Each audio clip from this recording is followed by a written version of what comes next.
Bueno, muchas gracias, Fidel. Bienvenidos y bienvenidas todas al ciclo.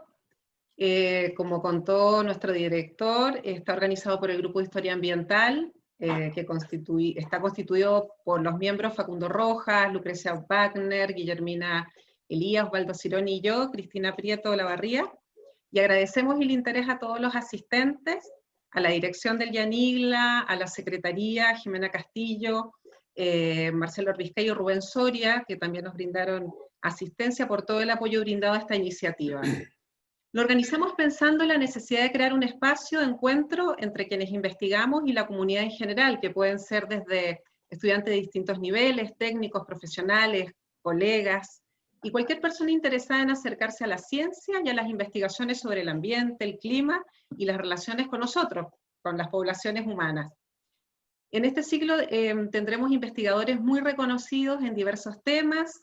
Vamos a arrancar hoy día desde las ciencias de la atmósfera, para luego pasar a la ecología forestal, luego de la dendrocronología a la glaciología, para terminar con los estudios de química ambiental y reconstrucciones de paleopaisajes. Para hacerlo más dinámico, cada charla será presentada por distintos miembros del grupo, y hoy lo coordino yo con Lucrecia Wagner, que estará recibiendo todas las consultas, preguntas y comentarios que quieran hacer. Les pedimos que nos hagan llegar sus inquietudes, porque esa es la idea, de que haya una dinámica entre el expositor y el público. Este es un primer ciclo, diríamos como experimental, pero la idea es hacer más con distintos investigadores que desarrollan distintos temas dentro del Yanigla. Un aspecto que también nos parece importante, que estén representados de forma equitativa tanto los como las investigadoras de nuestro instituto, así que van a ver que siempre va a haber una paridad entre investigadores e investigadoras. Ahora paso a presentar al doctor Diego Araneo, que nos va a dar la primera charla de inauguración del ciclo, Mendoza Hot, Sonda y Olas de Calor. Diego es licenciado y doctor en Ciencias de la Atmósfera de la Universidad de Buenos Aires, de la UBA, investigador adjunto del CONICET, en nuestro instituto, es profesor adjunto de la Universidad Nacional de Cuyo en el área de física, y su tema de investigación es el estudio de la variabilidad espacio-temporal de fenómenos meteorológicos y climatológicos extremos sobre la región de los Andes. Bueno, los dejo con Diego y vuelvo a reiterar que nos hagan todas las preguntas y consultas que tengan para hacer de este espacio un lugar dinámico. Gracias. Bueno, gracias Cristina. Ahora, a ver, voy a compartir la pantalla, a ver si ustedes me dicen si se ve.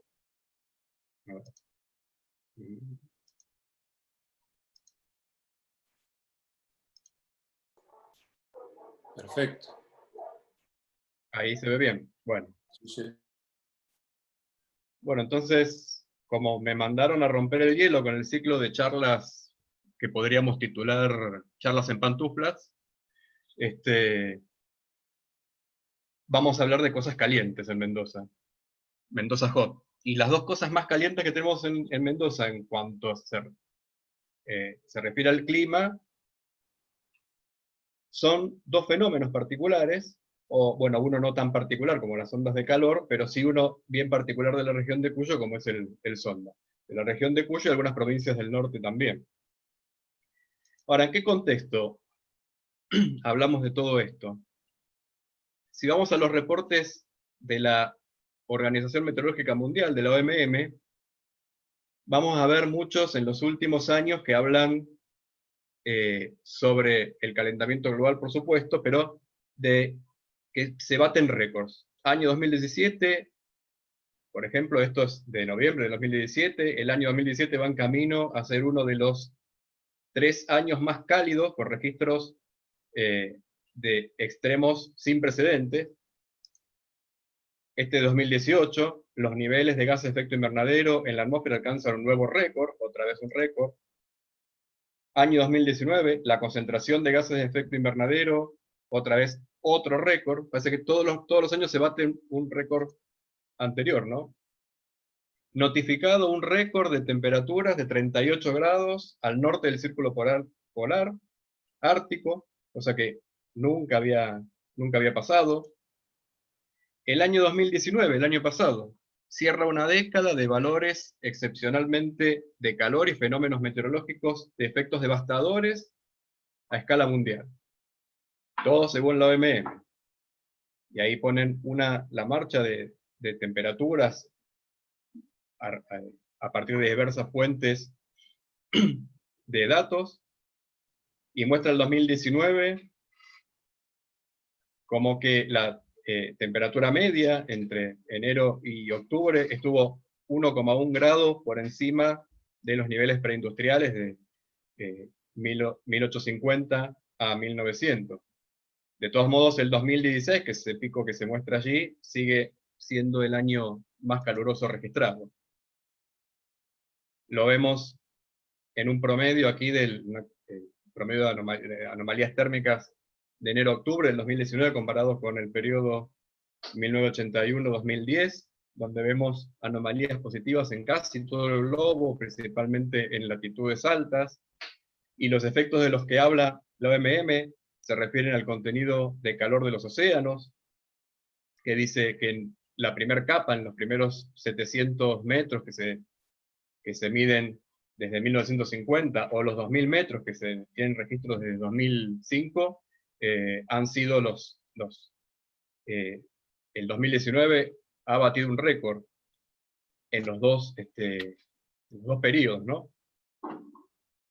La aceleración del aumento del nivel medio del mar, que se mide con precisión desde 1993, se ha batido otro récord.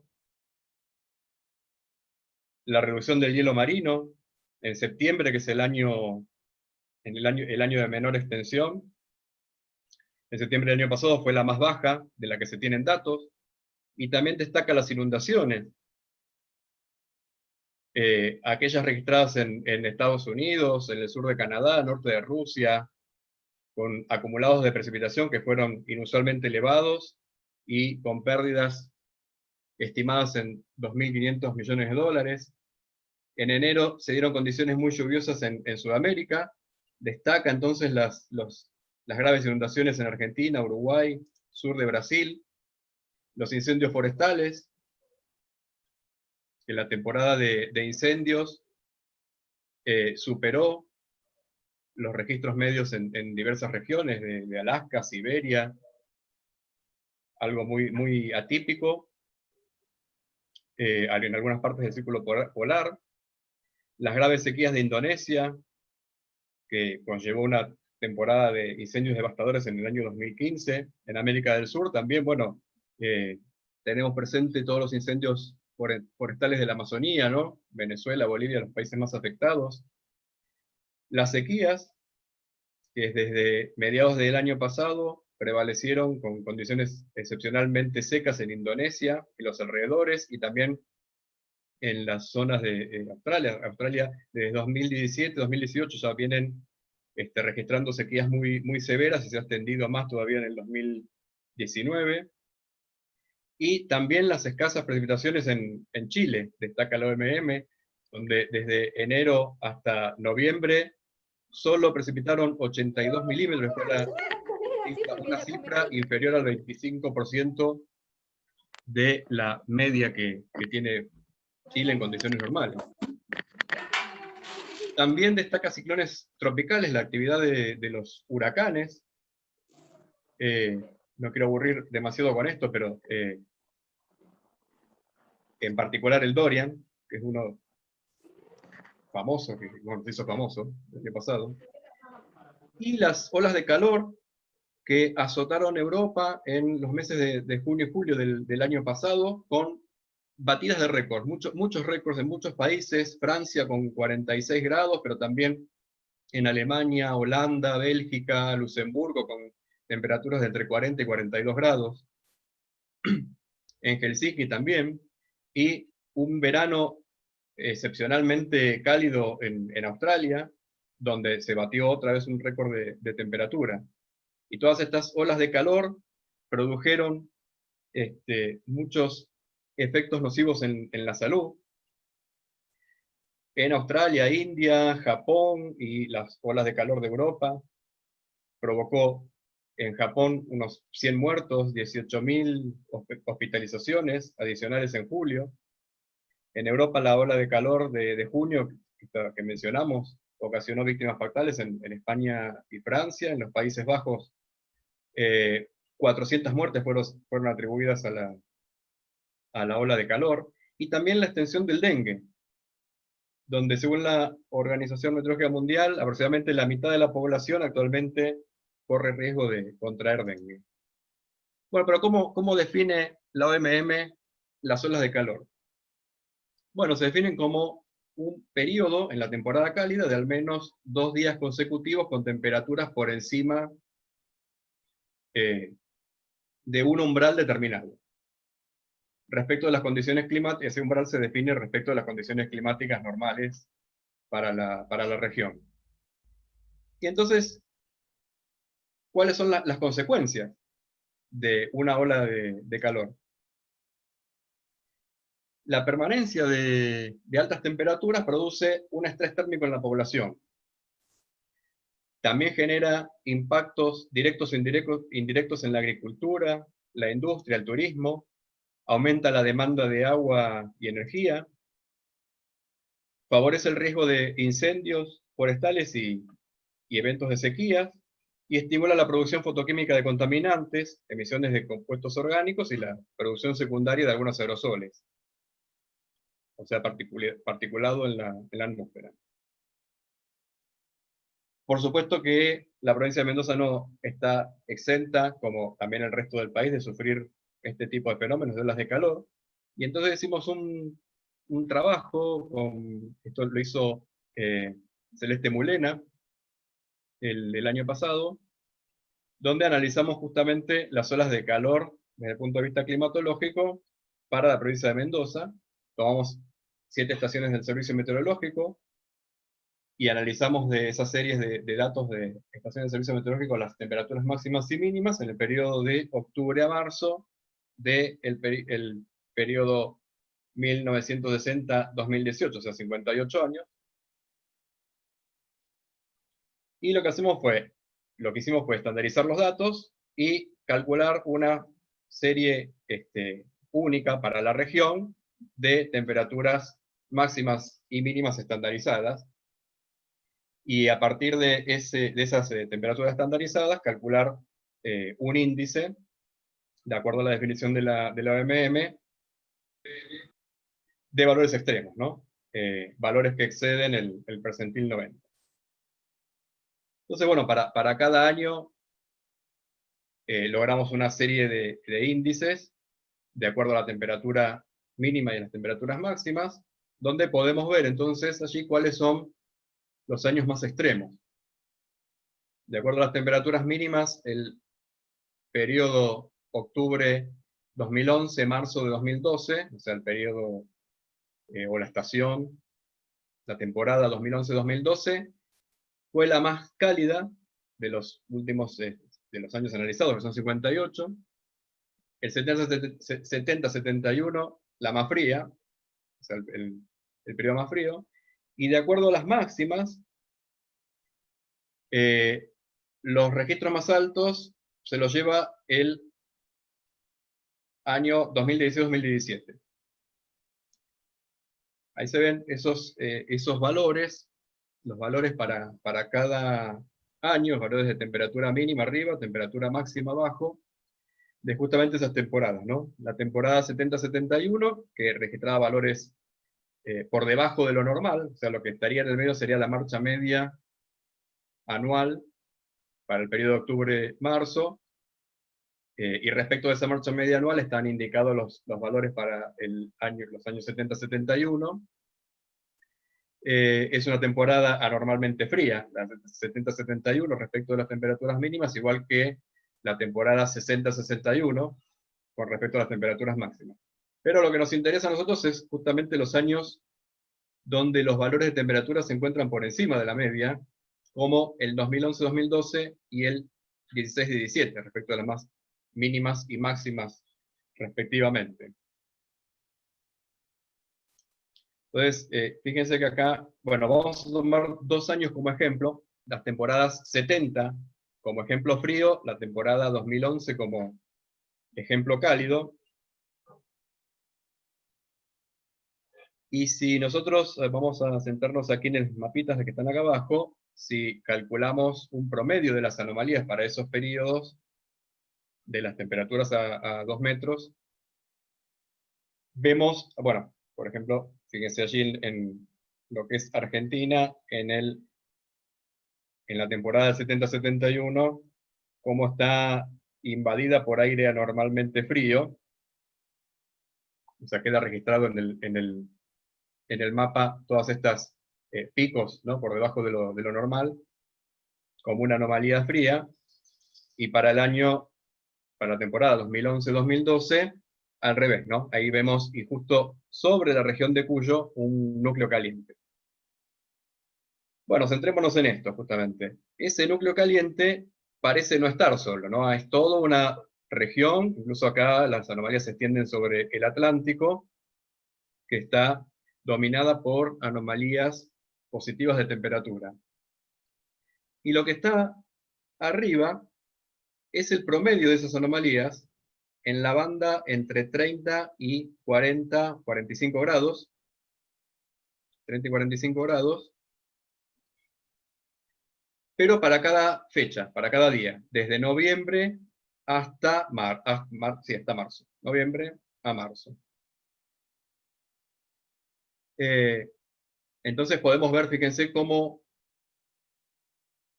para un punto fijo, digamos, para una longitud fija, cómo las temperaturas van pasando de anormalmente cálidas, con momentos fríos, luego cálidos, ¿no? Fríos, ¿sí?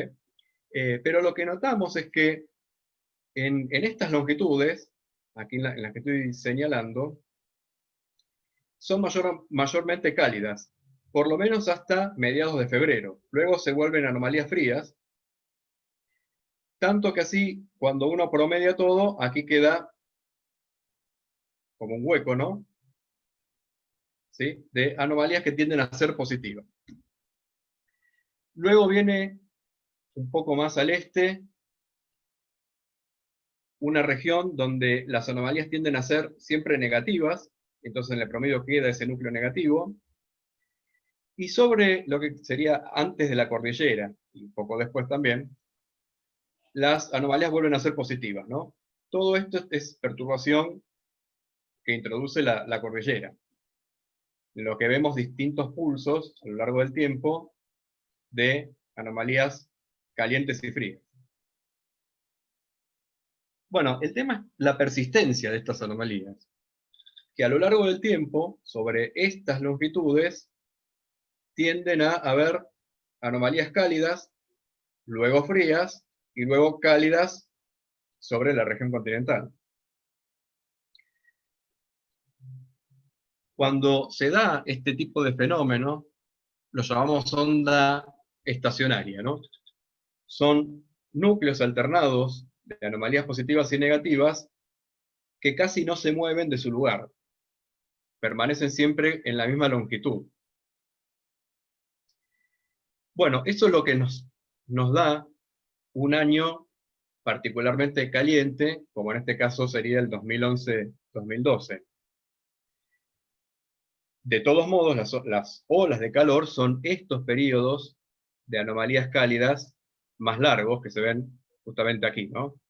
Fíjense este periodo anormalmente largo, ¿no?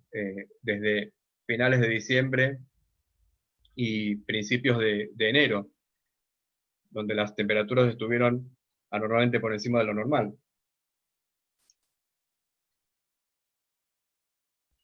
Entonces, viendo los valores extremos, uno puede entonces definir diversas olas de calor de distinta longitud. Por ejemplo, olas de calor de 3 días, de valores extremos de temperatura máxima y mínima, o de 4, de 5, de 6. Entonces, lo que mostramos aquí en barritas azules es la frecuencia de ocurrencia de eventos de olas de calor. O sea, cada cuánto se repiten, ¿no?, las olas de de calor. Luego en rojo está la duración de la que fue más larga en cada temporada, y luego en verde la duración total, o sea, cuántos días se excedió de los umbrales del percentil 90, en este caso, con valores extremos de temperatura. La serie de arriba corresponde a las temperaturas mínimas, la serie de abajo a las temperaturas máximas, y es mucho más claro para las temperaturas mínimas, siempre es así, porque las olas de calor, algunos investigadores las suelen analizar solamente con las temperaturas mínimas, ¿no? O sea, definir, bueno, cuando la temperatura mínima no baja de cierto umbral, entonces defino un día de ola de calor si esto persiste por más de dos días. No es tan tirado de los pelos eso, porque justamente lo que hace que un día sea lo que decimos bochornoso, es justamente que no haya respiro, o sea, que las temperaturas mínimas sean las elevadas. Uno puede tener un récord de temperatura máxima, tener un día muy caluroso, pero si durante muchos días la temperatura mínima no baja, es lo que realmente más afecta. Y bueno, y en las temperaturas mínimas justamente vemos que las frecuencias de ocurrencia en el periodo 2006-2018 ha superado a las que venían siendo en el registro el periodo con frecuencia de ocurrencia más grande, que había sido la década del 80. En la década del 80 teníamos algunos picos, pero a partir de 2006 esos picos fueron superados.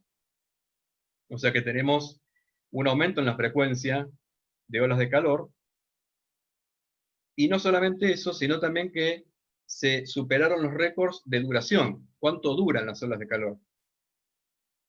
Con periodos de duración de más de 10 días, en algunos años.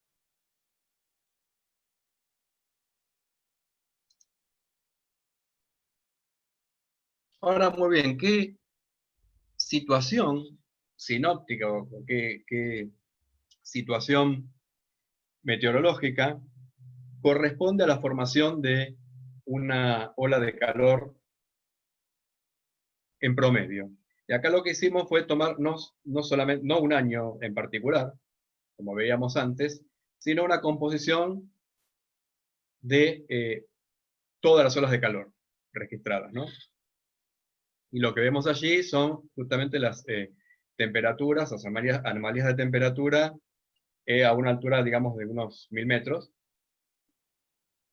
o 700 metros más o menos, 700, 800 metros. Y por supuesto, bueno, vemos que el núcleo de anomalías positivas de temperatura, o sea, el núcleo caliente, invade no solamente la región de Cuyo, sino que afecta prácticamente a todo el país. Creo que el único que se salva es el extremo sur de la Patagonia, ¿no? Esto si lo vemos tanto respecto a las temperaturas mínimas como de las máximas. Ahora, ese núcleo vemos que no está solo. Está acompañado también por otros núcleos de distinto signo alternados. Eso es justamente lo que llamamos un tren de ondas. Una onda que, como vimos antes, tiende a permanecer estacionaria y entonces hace que para una temporada dada esas anomalías positivas se repitan y duren mucho en el tiempo y genere una temporada de muchas olas de calor.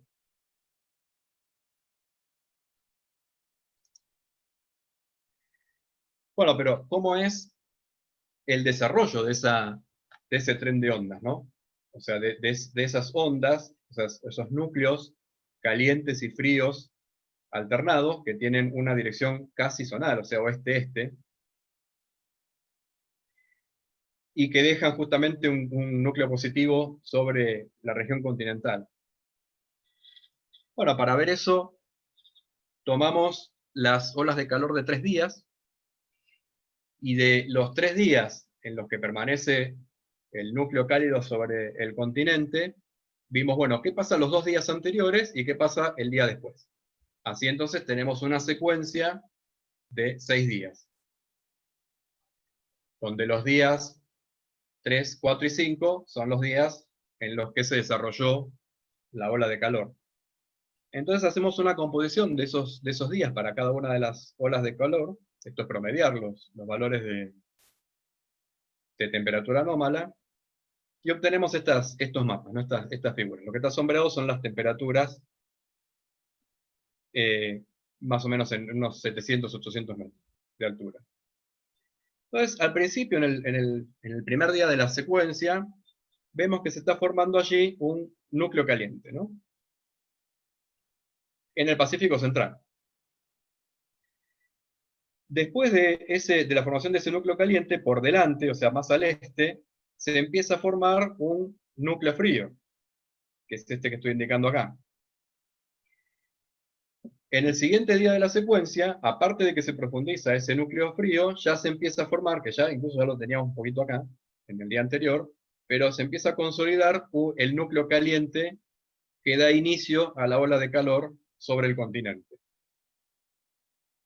En el día central de la ola de calor, ya sobre el Atlántico, tenemos anomalías negativas de temperatura, que ya se venían desarrollando desde el día anterior, pero se profundizan en el día central de la ola de calor.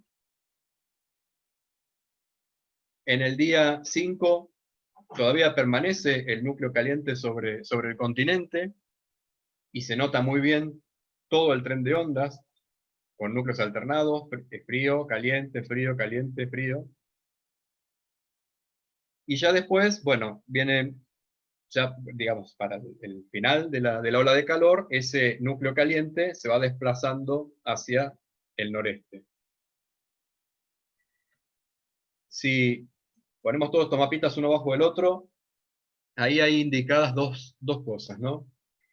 Fíjense qué pasa si seguimos los núcleos. El primero que se forma es el núcleo caliente sobre el Pacífico, y aquí esta línea lo va siguiendo, ¿no? Lo va siguiendo en el tiempo, más o menos, y tiene un avance, digamos, en los siguientes 5 días desde su formación, tiene un avance de unos pocos grados, digamos unos 10 grados de longitud hacia el este.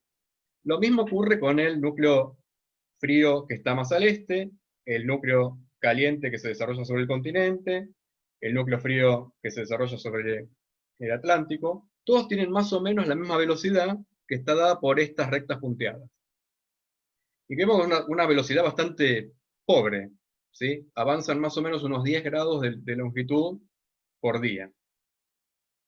Sin embargo, si unimos la formación de esos núcleos, primero partimos entonces de este núcleo cálido, luego se formaba al día siguiente ya este caliente, luego el núcleo frío sobre el continente, luego el núcleo frío, caliente sobre el continente, luego frío sobre el Atlántico.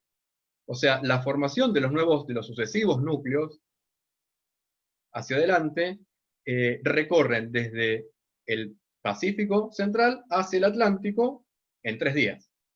O sea, va mucho más rápido. O sea, la formación de nuevos núcleos va mucho más rápido de lo que se traslada cada uno de los núcleos. ¿Sí? Entonces tenemos dos velocidades. Una es la velocidad con la que se traslada cada núcleo, y otra es la velocidad con la que se forman nuevos núcleos, uno por delante del otro. A esta última se le dice velocidad de fase. Y esto es una onda estacionaria porque justamente cada uno de esos núcleos se mueve muy, muy lentamente. O sea, la velocidad de grupo, que sería esta, es muy rápida. Es la velocidad con la que se traslada la energía en la onda estacionaria, y la velocidad de fase con la que se traslada cada uno de los núcleos. Cuando la velocidad de fase es muy chica y se establece una onda como esta que deja un núcleo positivo sobre el continente, estamos en presencia de una ola de calor. Porque vamos a tener un núcleo caliente por muchos días sobre el continente. ¿Cuál es el periodo de recurrencia? Bueno, aquí hicimos unos espectros con las olas, y en general los picos se dan en 15 días y 30 a 40 días. El periodo de 15 días, esto es solamente con las temperaturas, no con las olas, está asociado a lo que es la variabilidad sinóptica, o sea, el pasaje frontal, los pasajes, cuál es el periodo de tiempo que transcurre en pasaje de un frente frío y otro, ese tipo de cosas. Pero tenemos una recurrencia de 30 a 40 días de temperaturas extremas que estaría asociado, sí, a las olas de calor. Y esa variabilidad de 30 a 40 días es lo que llamamos una variabilidad intraestacional. La reina de las variabilidades intraestacionales es lo que se conoce como oscilación de Madden-Julian. La oscilación de Madden-Julian es una oscilación cíclica intraestacional de los patrones de precipitación en los trópicos, o sea, a lo largo del Ecuador, con periodos de 30 a 60 días, que se caracteriza por la progresión hacia el este de grandes regiones de lluvia aumentada y junto con regiones de lluvia disminuida. Y se observa principalmente en los océanos Índico y Pacífico. Aquí se ven, justamente acá tiene fases, se cuentan 8 fases de la oscilación de Madden-Julian, donde acá los núcleos que están marcados en azul serían de fuertes precipitaciones, o sea, de zonas con abundante precipitación o desarrollo de tormentas convectivas, y los que están en rojo, en naranja, son de inhibición de convección, o sea, inhibición de precipitación. Entonces vemos cómo, en promedio está esto, las lluvias se van trasladando de oeste a este a lo largo del ciclo y luego vuelve a empezar. Son 8 fases que se cuentan. Bueno, en base a hacer una estadística de algunas variables representativas de la onda de Madden-Julian, como la onda larga saliente y los vientos zonales en superficie y altura, se calculan unos estadísticos con los cuales se puede medir la intensidad de la señal de la onda y en qué fases está. Entonces se logra un relojito como este, en un dibujito como este, que empieza, por ejemplo, cada color acá es un mes, y cada uno de esos puntos es un día. Entonces empieza en abril, mayo, que estaría en verde, y después junio, que estaría en azul, ¿no? Tarda en recorrerlo en sentido antihorario unos 30, casi 2 meses, no llega a 2 meses. Cuando los valores están cerca del centro, quiere decir que hay una señal débil. Cuanto más se aleja, quiere decir que la señal de Madden-Julian es más fuerte. Entonces lo que nosotros podemos hacer es agarrar las olas de calor que nosotros tenemos y ver en qué fase de la oscilación de Madden-Julian se desarrollan con mayor frecuencia. Eso fue lo que hicimos. Entonces tomamos las olas de calor de 3 días, las de 4 días, las de 5 días, y vimos a ver en qué fase estábamos de la onda de la oscilación de Madden-Julian para cada uno de esos días. Y lo que vemos es que en general se desarrollan en la fase 7 de Madden-Julian o 6. Lo que está entre paréntesis es respecto a las temperaturas máximas, ¿no? Cuando definimos la ola de calor con respecto a las máximas. Y justamente las fases 6 y 7, que son estas de acá, son las que tienen la convección justo en el Pacífico Occidental. Cuando se tiene fuerte convección en el Pacífico Occidental, eso en general favorece la generación de ondas estacionarias que se propagan primero hacia el sur y luego hacia el este. Entonces podría haber una vinculación entre la oscilación de Madden-Julian con el desarrollo de las olas de calor en nuestra región, justamente a partir de la convección en la parte occidental del Pacífico que desarrolla ese tipo de ondas estacionarias que vimos. Bueno, el tema es que no solamente a nosotros en la región nos afectan las olas de calor para calentar la región, sino que en invierno también tenemos el fenómeno del sonda. El sonda es un viento cálido y seco típico de las laderas de los Andes, caracterizado por una notable variabilidad espaciotemporal. Todo el mundo sabe acá, casi, lo que es el sonda, ¿no? Y que tiene consecuencias bastante particulares. Puede producir daños severos porque las ráfagas pueden ser muy fuertes favorece la ignición y propagación de incendios, produce daños severos en cultivos, puede acelerar el derretimiento de nieve favoreciendo la evaporación y la generación de avalanchas. Bueno, pero ¿cómo se esquematiza? Tenemos la cordillera, este gráfico, seguramente ustedes habrán visto varios gráficos como este, donde se esquematiza un corte de la cordillera, aquí del lado chileno, aquí del lado argentino, y se origina una corriente de aire en el Pacífico que sube forzado por la cordillera, produce precipitaciones, al subir, la descompresión produce condensación, enfriamiento, la condensación, esa condensación precipita, y luego al seguir su curso, esa masa de aire que venía del Pacífico, que pierde la humedad del lado chileno, vuelve a bajar, la compresión vuelve a calentar el aire, pero como perdió parte de la humedad, esa condensación que se produjo del lado chileno liberó calor dentro de la masa de aire, y por lo tanto ese calor liberado por la condensación, cuando la parcela de aire vuelve a los niveles de los cuales partió, está más caliente que antes. Eso por el calor liberado por la condensación del agua precipitada. Bueno, aquí hay muchos mitos. Ayer estuve viendo algunos videos que circulan por internet que explican el fenómeno del sonda, y el calentamiento por fricción no tiene nada que ver, ¿no? Es un efecto termodinámico. El calentamiento del viento sonda se produce por el calor liberado del agua que ha precipitado. No es un efecto mecánico de fricción ni nada de eso. Bueno, tampoco la aceleración que se produce es porque el aire viene bajando la cordillera. Porque también decían en el video, bueno, como el aire viene bajando, se acelera hacia abajo, como si fuera que viene rodando por la cordillera. Bueno, no. No es por eso la aceleración. Y también había otro video que decía que se formaba a raíz de, o como consecuencia de actividad de la actividad del anticiclón del Pacífico. Bueno, nada que ver, justamente, es más, es lo contrario.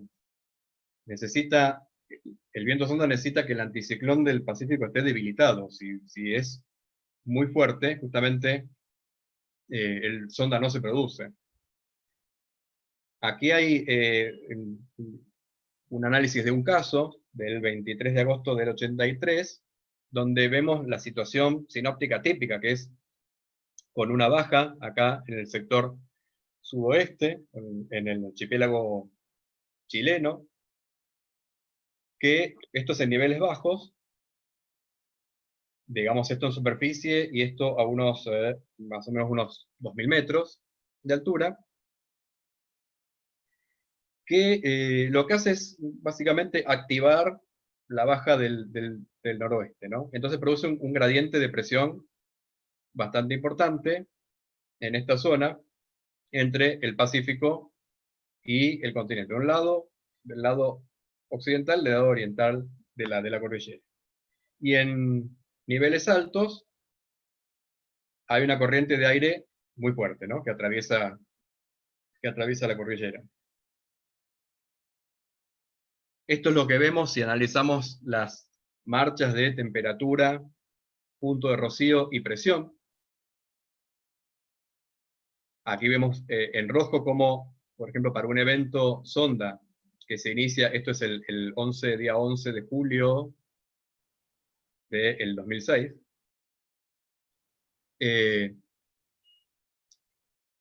vemos como hay un aumento de temperatura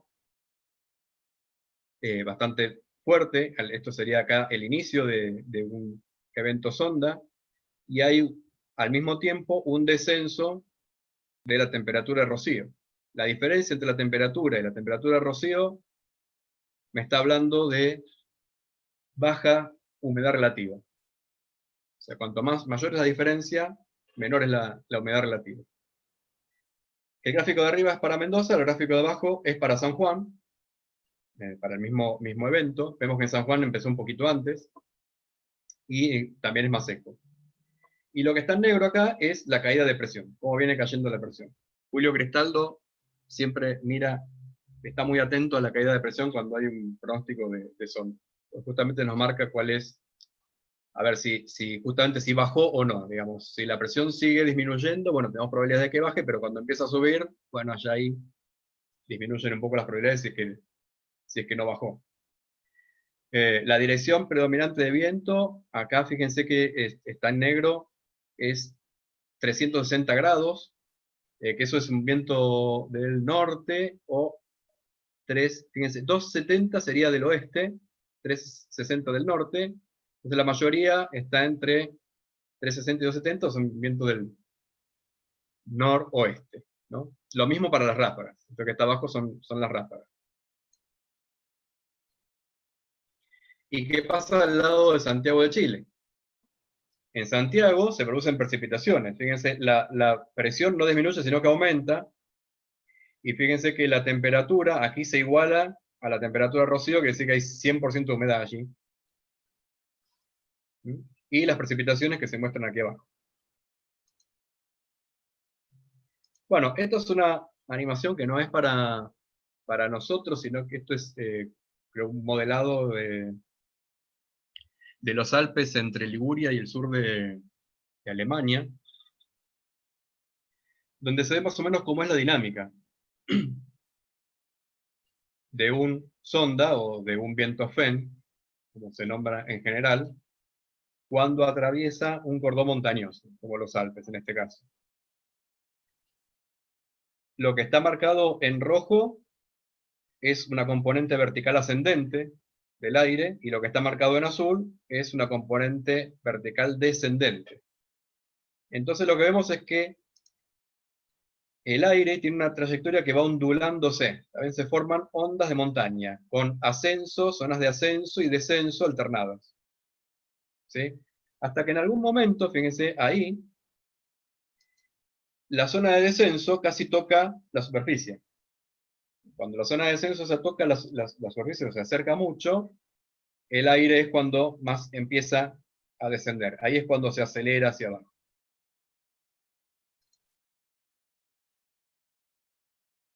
Para nosotros también, si hacemos un ejemplo aquí de un sonda del 11 de julio de 2006 y del 12 de junio de 2012, ahí vemos entonces también la formación de estas ondas de montaña, que cuando la descendente toca el llano, ahí es justamente cuando se produce el evento de sonda en superficie.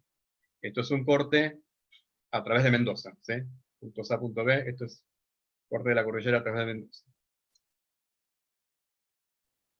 Bueno, vamos a pasar un poquito rápido esto, porque la climatología de casos es muy parecida a lo que ya dijimos recién con un caso particular.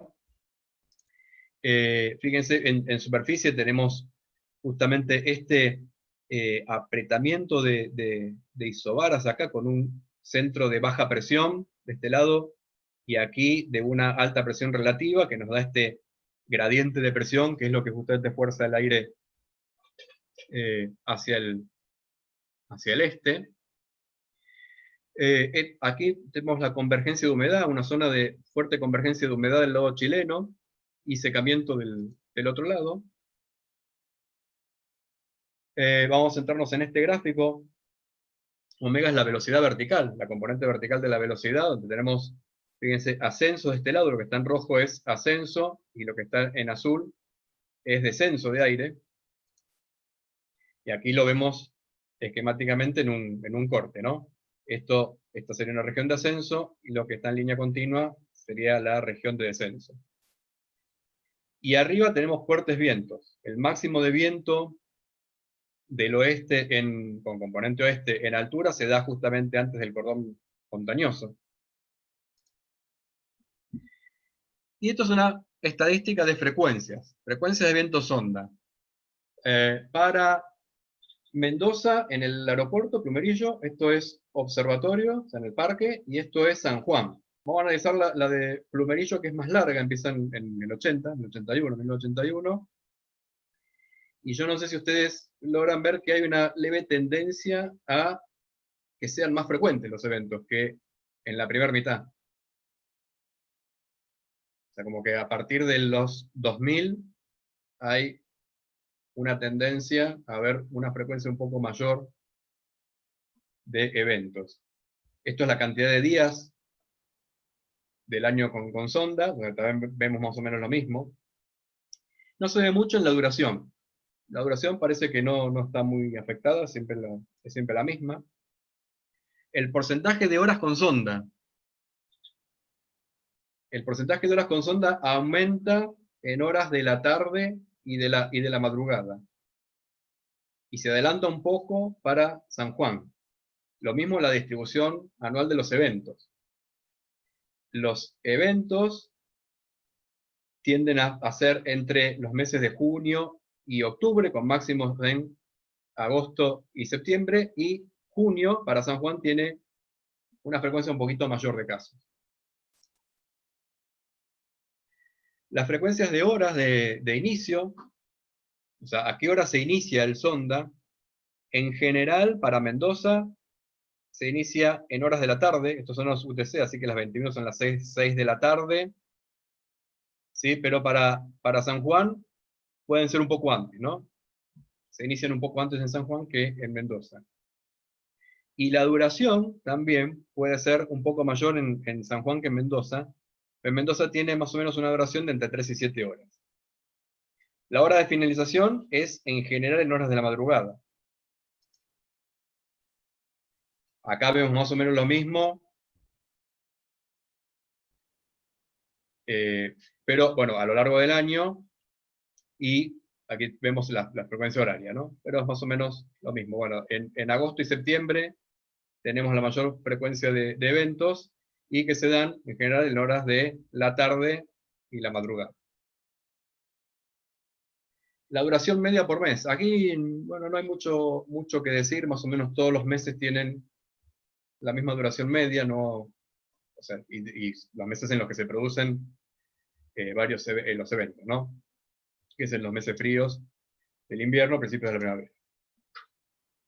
La distribución de velocidades de viento, alrededor, esto es para Mendoza, el Plumerillo, Observatorio, San Juan, y estos en todas juntas, más o menos unos 6 nudos, perdón, 6 metros por segundo serían unos 12 nudos, 20 kilómetros por hora, bueno, más o menos.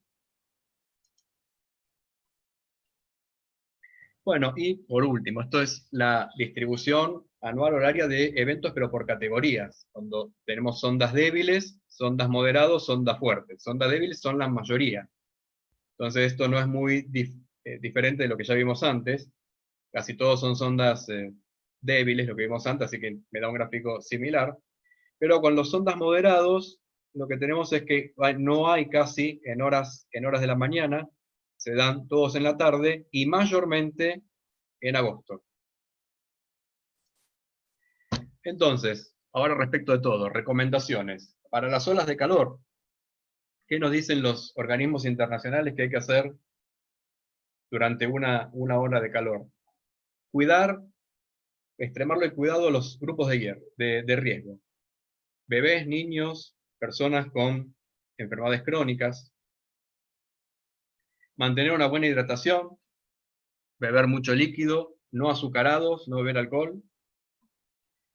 Vigilar las comidas, o sea, recomiendan la ingesta de varias comidas pequeñas a lo largo del día y con alimentos ligeros y que aporten agua, como frutas y verduras.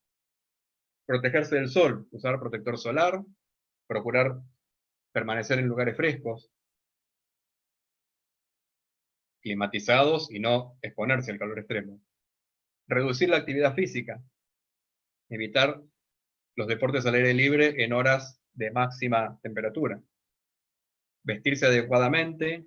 Ahí está esta señorita muy fashion, vistiendo ropa ligera, holgada, en general tejidos que permitan el paso del aire, usar sombrero bien ventilado. Extremar los cuidados al desplazarse en vehículos, o sea, mantener la cabina ventilada, si no tenemos aire acondicionado, cubrir las ventanillas expuestas al sol, y vigilar mucho si viajamos con niños, ancianos o cualquier grupo de riesgo. Regular la temperatura de los ambientes, cubriendo las ventanas que están expuestas al sol, abriendo y ventilando en horas de la noche y la mañana. Y cuidar los medicamentos, no exponerlos a temperaturas elevadas para las cuales que pueden dañar las componentes de los medicamentos, y acudir al médico en casos de síntomas compatibles con golpe de calor. Se queda piel enrojecida, pulso débil o acelerado, dolor de cabeza, malestar general, confusión. Bueno, ahora puede ser COVID todo eso, pero si es una ola de calor, no sé, vamos a tener un problema. ¿Cuáles son las recomendaciones cuando hay viento sonda? No salir de la casa, cerrar puertas y ventanas, evitar la introducción de aire seco en las viviendas, evitar la inhalación de polvo cuando salimos al exterior, no hacer esfuerzos y mucho ejercicio físico, evitar agitarse, porque el sonda produce estados de depresión, aceleración del ritmo cardíaco, nerviosismo, somnolencia, problemas respiratorios. Cuidarse del tránsito y aumentar la precaución al conducir, porque el sonda altera los ánimos y en general hay más accidentes de tránsito cuando hay sonda, más allá de que puede ser por un efecto de que podamos perder la visibilidad, por ejemplo, por polvo levantado. No arrojar colillas de cigarrillos ni encender fuego, ya que pueden iniciar un incendio. Evitar la cercanía a los árboles, sobre todo si están en mal estado, porque pueden caerse. Procurar asegurar los elementos que puedan sufrir desprendimiento, voladuras, carteles, chapas, toldos, y además alejarse de todo eso. Muy bien. Creo que me he excedido un poquito, pero que tenemos este monte todo en llamas.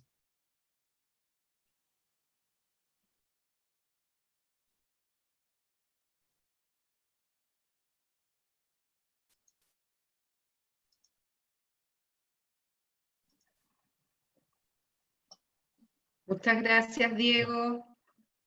No sé si me quedé hablando solo o... No, todavía estamos todos. Muy bien. Acá Lucre, estamos. ahí está la Lucre. Bien. Buenas tardes.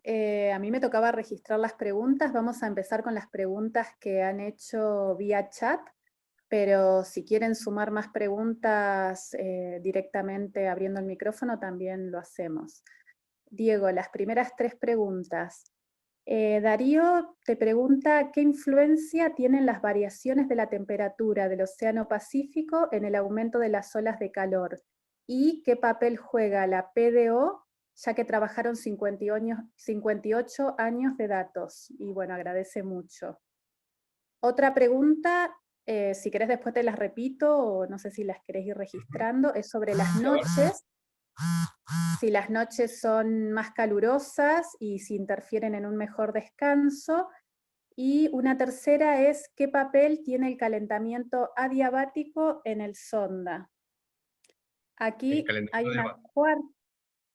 una cuarta reciente que nos hace Luis y dice, ¿qué se puede esperar de la frecuencia y severidad de las olas de calor y viento sonda en relación a escenarios de cambio climático?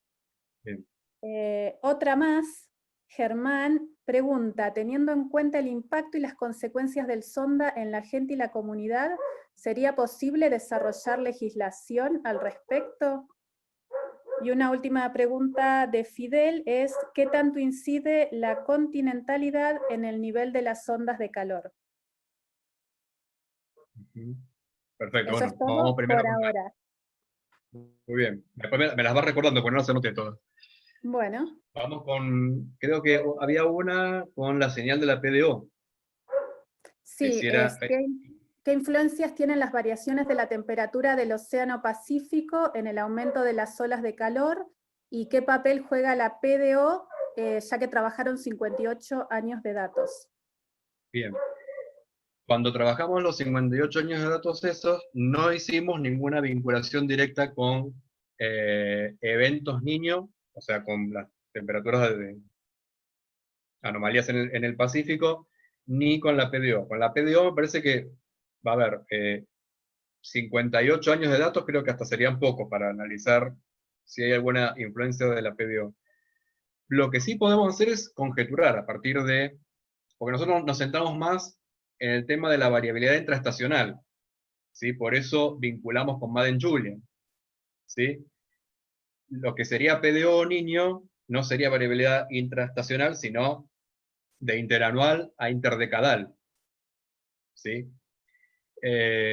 Pero sí podemos hacer una conjetura, porque dijimos que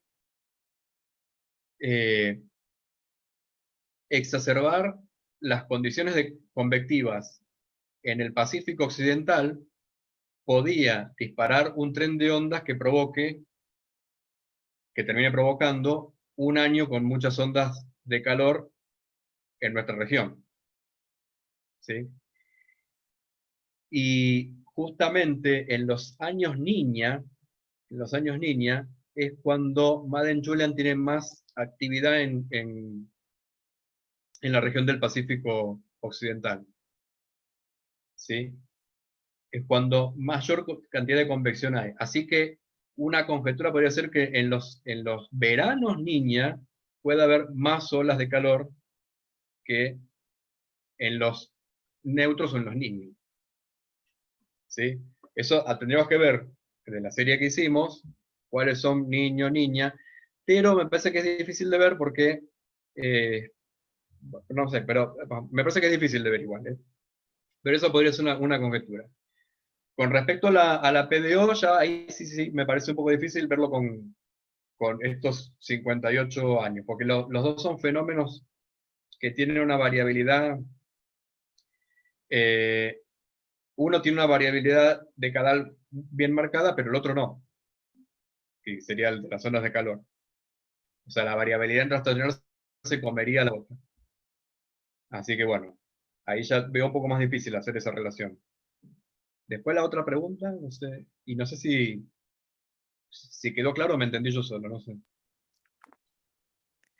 Te hago dos, hay varias, te voy haciendo de a dos si querés. Sobre las noches, se ha escuchado que suelen ser más calurosas y la pregunta es si interfieren en un mejor descanso. Y una más, ¿qué papel tiene el calentamiento adiabático en el sonda? Perfecto. Por eso justamente nombré lo de las temperaturas mínimas. Yo no soy médico, pero lo que le escuché a varios médicos explicar, y yo más o menos lo voy a tratar de repetir lo mejor posible, es que durante una ola de calor, o en general durante el verano, en condiciones cálidas, como todos los días son cálidos, el cuerpo espera la noche para poder liberar calor, ¿sí? Ahora, cuando justamente el cuerpo no puede liberar calor porque las temperaturas mínimas no bajan, es cuando empiezan después los golpes de calor en el día. Entonces, si tuviéramos, por ejemplo, temperaturas extremas positivas, o sea, de temperaturas muy altas durante el día, pero después durante la noche la temperatura bajara, y bajara bien, entonces las temperaturas extremas máximas durante el día no serían un problema tanto como el hecho de que las mínimas no bajen. O sea, es mucho más perjudicial, según lo que dicen los especialistas médicos, no, tener mínimas muy altas que máximas muy altas. ¿Mm? Y las mínimas son justamente las que en el cambio climático más están aumentando. O sea, el cambio climático se ve más en el aumento de las mínimas que en el aumento de las máximas. Las dos aumentan, pero más aumentan las mínimas. Entonces uno podría esperar en el escenario de cambio climático un aumento en la cantidad de olas de calor seguro, por el aumento de las mínimas. Lo otro era el tema del calentamiento adiabático.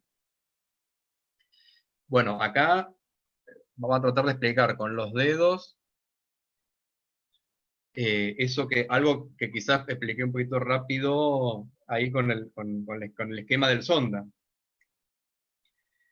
¿Y por qué se calienta? Imaginemos, nosotros podemos pensar que todo el proceso, desde que una masa de aire comienza a subir por la cordillera en el lado chileno, hasta que llega a la cumbre y después empieza a bajar, esa masa de aire, todo el proceso lo produce en forma diabática, o sea, sin intercambiar calor con el entorno. Podemos meter, como decir, la masa de aire dentro de un termo, ¿sí? Limitarla diabáticamente, no dejarla intercambiar calor con el entorno, y el sonda se va a producir lo mismo va a quedar seco y cálido del otro lado. ¿Por qué? Bueno, porque el proceso sería el siguiente, a ver, y vamos a tratar de imaginarlo. Casi como que voy a ir al pizarrón. Pero, a ver, imaginemos lo siguiente. Vamos a pensar en una masa de aire, una burbuja, aislada diabáticamente del entorno. O sea, no hay intercambio de calor con el entorno. Ese aire está húmedo, ¿sí? Pero tiene una humedad que no lo hace un aire saturado, digamos. Tiene un 60-70% de humedad. Ese volumen de aire empieza a subir. Por la descompresión, se empieza a enfriar adiabáticamente, sin quitarle calor. O sea, sin ceder calor al entorno. Se empieza a enfriar por la descompresión.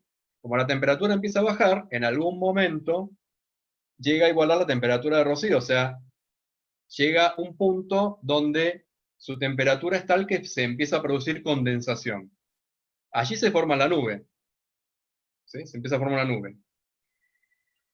A partir de ahí, la temperatura, la descompresión sigue porque sigue subiendo, la temperatura sigue bajando, pero baja a un ritmo más lento. ¿Por qué? Porque a medida que el agua de la parcela se va condensando, va liberando calor latente dentro de la parcela. En la condensación se libera calor dentro de la parcela, o sea, dentro del volumen de aire. Entonces tengo un aire saturado que se va descomprimiendo, va liberando calor al ir condensándose agua, y supongamos que no hay precipitación. Supongamos que no se produce precipitación.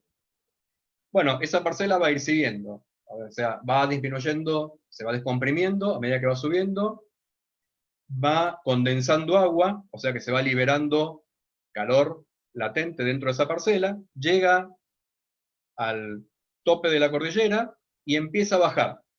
Cuando empieza a bajar, se empieza a comprimir. O sea, el mismo proceso que antes, pero al revés.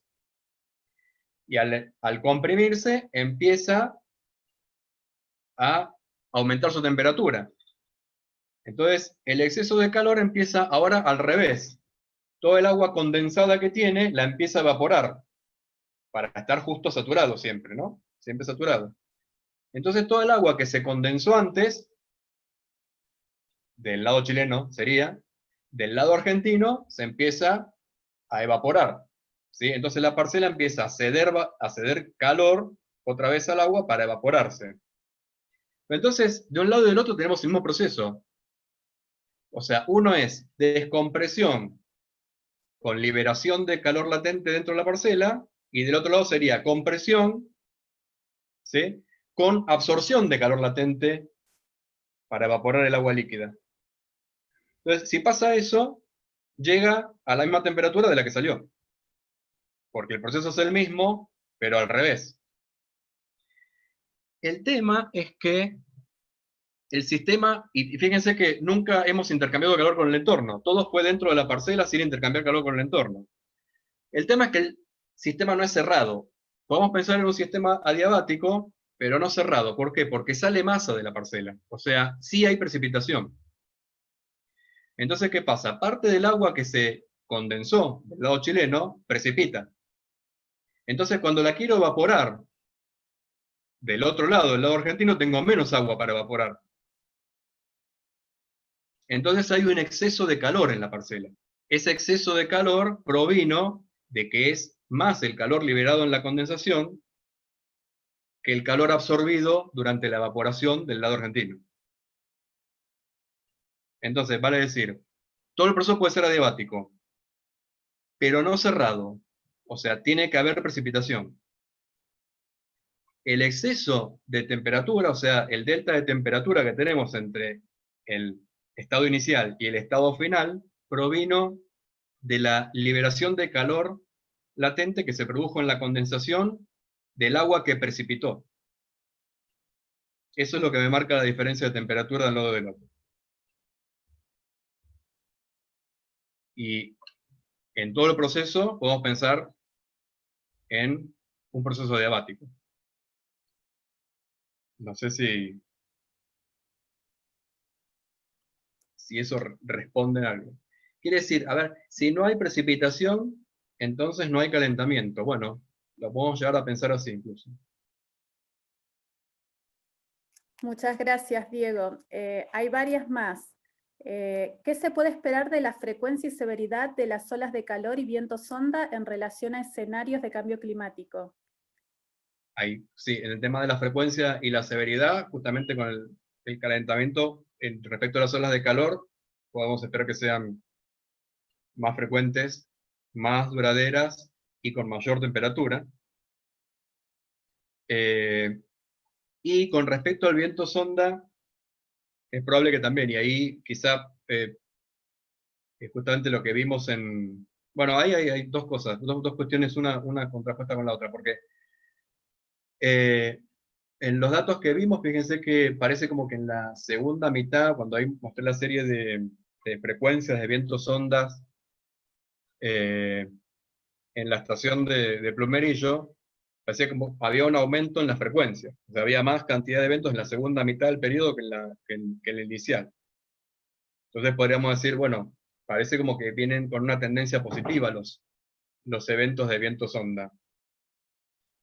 Pero por el otro lado, los modelos de cambio climático dan una disminución en eventos de pasajes frontales y de precipitación en la cordillera, no dan una disminución en la precipitación del lado chileno. O sea, de las tormentas de nieve van a ser menos frecuentes y menos frecuentes y con menor volumen de agua, menos intensas. Y el viento sonda depende de eso, depende de que pase eso. Entonces, en realidad los modelos de cambio climático estarían como anunciando una reducción, no sé si en la frecuencia, pero por lo menos en la intensidad, o en alguna combinación de intensidad-frecuencia de viento sonda. Eso es lo que,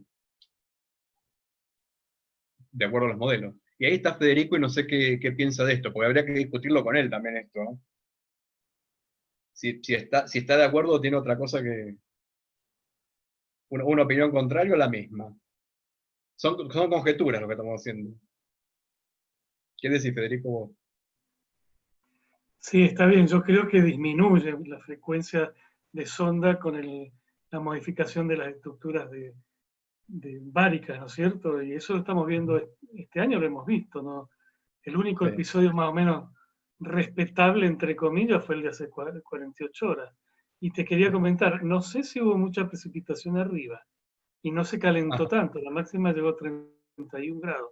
Algo de haber precipitado, pero muy escaso, porque no se veía gran nubosidad. Algo había. Los días anteriores veníamos de todos modos con temperaturas altas. O sea que no fue una gran diferencia de temperatura. No. Y si podemos ver, bueno, que los casos así más llamativos, como esos que mostraste ahí, del 2006 y demás, que fueron casos muy severos, y en los últimos años no hemos tenido episodios tan rimbombantes. Algo pasa. Es para pensarlo también y discutirlo, obviamente, ¿no? Claro. Tenemos 4 preguntas más, por si querés hacer una respuesta general o las vas contestando de a una, porque son bien diversas. Teniendo en cuenta el impacto y las consecuencias del sonda en la gente y la comunidad, ¿sería posible desarrollar legislación al respecto? La otra pregunta tiene que ver con la continentalidad, ¿qué tanto incide en el nivel de las ondas de calor? Una duda con lo del anticiclón del Pacífico, ¿cuál es el origen del aire en el sonda? Otra pregunta dice, me pareció entender que el sistema de núcleos fríos y cálidos alternados es permanente. ¿Esto significa que el sonda se produce todo el tiempo, pero que es percibido como tal solo cuando se vuelve moderado o fuerte? Y finalmente, si podrías recomendar alguna publicación que explique la formación del sonda. Muy bien. Vamos a empezar por la última, que es la más fácil. Hay una publicación de Federico que hace, creo que es el año 2015, creo, ¿no, Federico? Es justamente donde saqué varias de las láminas, que es un review donde está perfectamente explicado todo esto y bueno, mucho más también. Después era el tema de la continentalidad con el tema de las olas de calor. Yo ahí no sé, no entiendo muy bien a qué se refiere la continentalidad, pero que el núcleo cálido esté justamente sobre el continente, decía Fidel, o ¿cuál sería? Me refiero a que, digamos, los procesos que vos mencionaste, de un lado y del otro de la cordillera, tienen dos componentes de continentalidad diferentes. Digamos, ¿cómo afecta, digamos, la posición de Mendoza en relación a la presencia de la cordillera, que es un gran modulador climático, en la mayor intensidad de estos procesos de ondas de calor? Bien. Bueno, ahí habría que hacer una comparación con lo que sería la misma ola de calor en el resto del país, ¿no? Claro, yo me refiero, por ejemplo, a lo que pasa acá en Mendoza, con una cordillera con una cota de 4 o 5 mil metros de altura, y si vas a Neuquén con una cota de 2.500 o 3.000 metros de altura, hay una diferencia, obviamente, en el Sí, por supuesto. Si bien las olas de calor siempre están referidas a la climatología del propio lugar.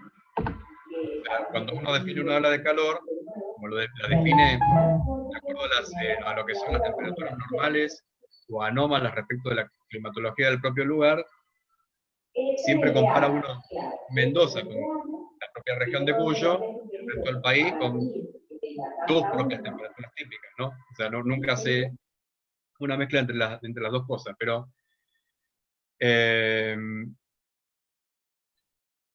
yo lo veía más por el lado de por qué queda un núcleo caliente en el continente, digamos, si tiene alguna influencia el continente sobre el hecho de que se desarrolle el núcleo cálido sobre el continente y no sobre los océanos, o que justamente sobre los océanos haya al contrario núcleos fríos en todo ese patrón. O sea, ¿por qué esa onda queda en la fase en la que está?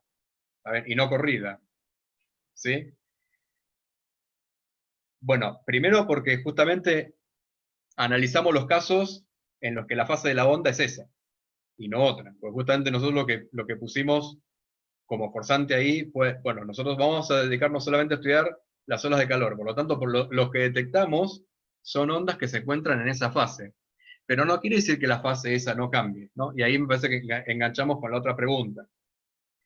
Sí cambia la fase, o sea, esas ondas estacionarias son estacionarias por un tiempo, pero luego se desarman y empiezan a moverse, ¿sí? Están todo el tiempo moviéndose. Lo que pasa es que hay forzantes dentro del sistema climático, como pueden ser la convección en el oeste del Pacífico, o una anomalía de temperatura en el Pacífico y el Índico, que generan divergencia en altura, en la atmósfera, y esa divergencia en altura genera ondas en la atmósfera como si fuera un estanque, ¿sí? Es como tirar la piedra en un estanque, y a partir de ahí se generan ondas que permanecen estacionarias de acuerdo a la velocidad de fase, pero que la velocidad de grupo esa se propaga, como las que vimos ahí. Casi siempre, o sea, no siempre, pero muy frecuentemente están disparadas por fenómenos del sistema climático que se producen justamente en la zona del Pacífico ecuatorial. Pero no solamente, porque hay lo que se llama variabilidad interna atmosférica, que nos dice que la atmósfera misma puede generar esas ondas estacionarias, sin que sean forzadas desde ningún elemento del sistema que sea externo a la atmósfera. Y a veces es muy difícil pronosticar a mediano plazo la formación de ondas estacionarias cuando tienen que ver con variabilidad interna atmosférica. Porque de la otra forma, uno tiene un forzante externo a la atmósfera, que podría ser una anomalía en la temperatura del mar. Pero en lo que es variabilidad interna, si no la resuelve un modelo, por ejemplo, atmosférico, entonces es difícil de pronosticar. Entonces, que la fase de las ondas que hemos analizado haya sido la que mostramos, tiene que ver con que solamente analizamos un tipo de onda, ¿sí? Pero no todas las ondas que se dan. Analizamos solo aquellas que nos dan como resultado una ola de calor. Entonces, ¿tiene que ver en eso el hecho de que el continente esté donde esté? Bueno, en general no, porque uno podía ver, si uno hace un experimento, por ejemplo, con un modelo, quitando el continente, lo que ve es que si uno excita la formación de una onda de este tipo, llaman ondas de Rossby, sin el continente, los núcleos fríos y calientes se forman en los mismos lugares. ¿Sí? O sea, no tiene que ver que el continente esté donde esté. ¿Sí? Uno puede generarlas en la atmósfera y independientemente de dónde ponga el continente. Llama la atención eso, pero es así. Gracias, Como que si uno, por ejemplo, si uno quita el Amazonas, por ejemplo, y corre un modelo, lo mismo se producen precipitaciones en el Amazonas.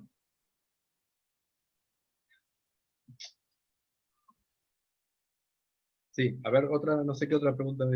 Quedan dos. Pablo tiene una duda con lo del anticiclón del Pacífico y pregunta cuál es el origen del aire en el sonda.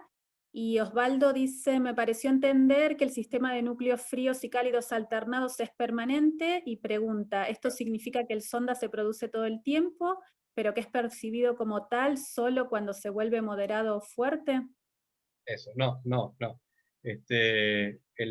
La alternancia esa de núcleos fríos y calientes no es todo el tiempo, o sea, solamente analizamos años en los que se producía una onda de ese tipo y quedaba estacionaria en el periodo que analizamos de 6 meses, ¿está bien? O cuasi estacionaria, pero no es permanente en el tiempo para nada. Y el origen del viento sonda, bueno, obviamente se origina en aire que viene del Pacífico, pero que no es, como hay algunas explicaciones ahí en YouTube incluso, el origen no es el anticiclón del Pacífico, ¿sí? Lo que necesitamos primordialmente es que justamente el anticiclón del Pacífico se debilite y se retire, y que deje lugar a la entrada de una baja presión por el archipiélago chileno. ¿Sí? Sí, ese es el que fuerza el aire a subir la cordillera y luego bajarla del otro lado. ¿Sí? Pero, y más que nada también tiene que ver con cuestiones de altura, ¿no? Que se produzca una corriente en chorro en altura.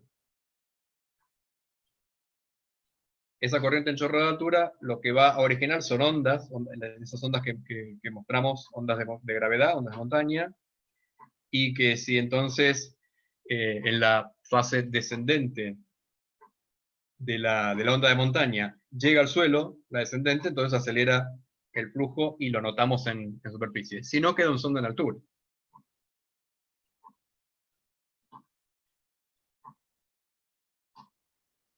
Ah, y había una con la legislación, ¿no? Eso creo que...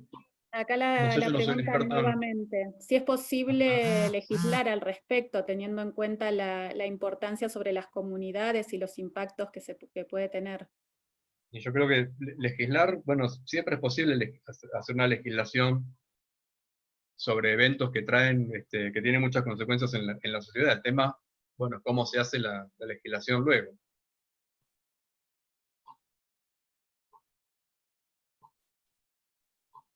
No sé si me quedó alguna pregunta por registrar o si alguien quiere hacer una pregunta directamente abriendo el micrófono. Este es el momento.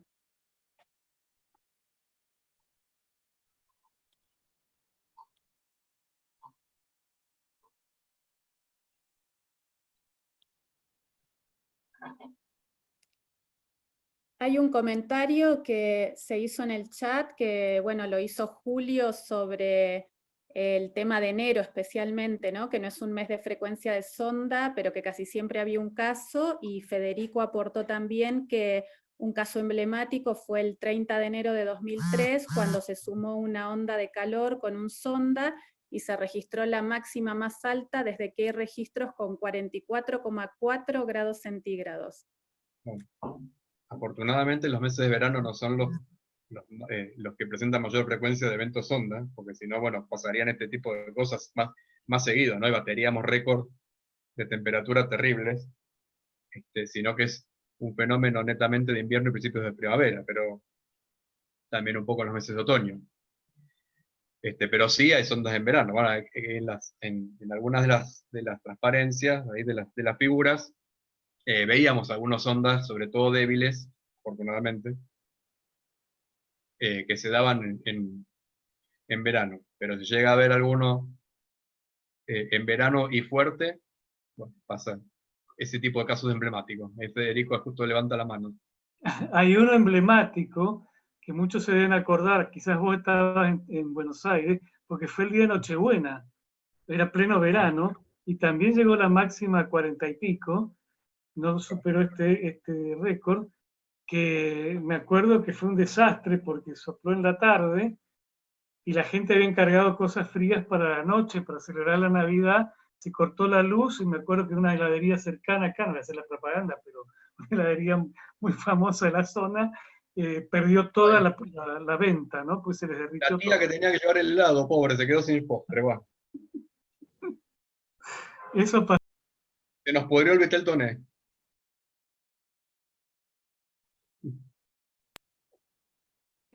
Bueno, Lucre me dice que ya no hay más preguntas, no sé si alguien más quiere hacer algún comentario, pero pues, acá en el chat, Diego, están llegando muchísimas saludos, felicitaciones por la buena charla, didáctico, no es un tema fácil de simplificar, pero muchísimos saludos y felicitaciones.